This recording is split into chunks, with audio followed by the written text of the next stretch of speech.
At the beginning, we had a good life. When I say that, here we are, prisoners of war. They observed the Geneva Convention.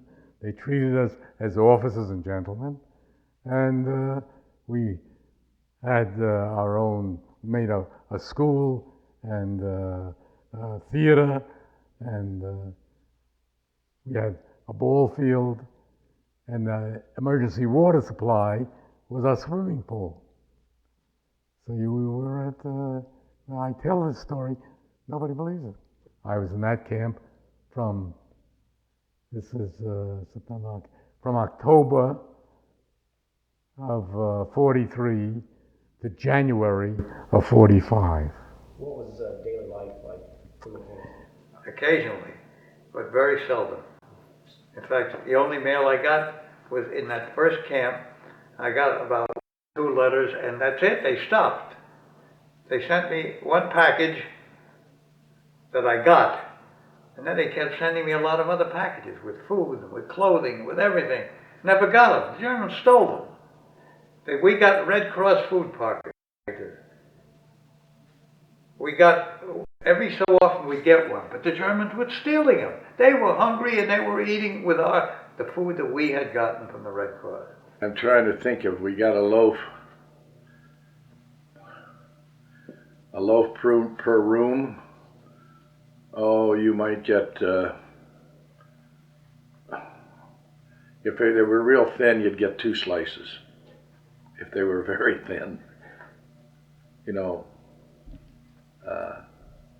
you didn't get a lot of bread, let's put it that way. But what you did get, you could never had to worry about a toothpick. There'd be some kind of wood in there. We tried to keep as active as we could. The weather is bad outside. Sometimes we'd stay in. We learned to play bridge to keep our minds active. Some of the guys got involved in theater, and they were putting on shows for us. Musicals and regular theatricals. Right. And they had a lot of books there, so we were doing a lot of reading to keep active. In most cases, if you followed the rules, they did leave you alone. Depending on the commandant that was in there, how strict he was. Also, our commanding officers,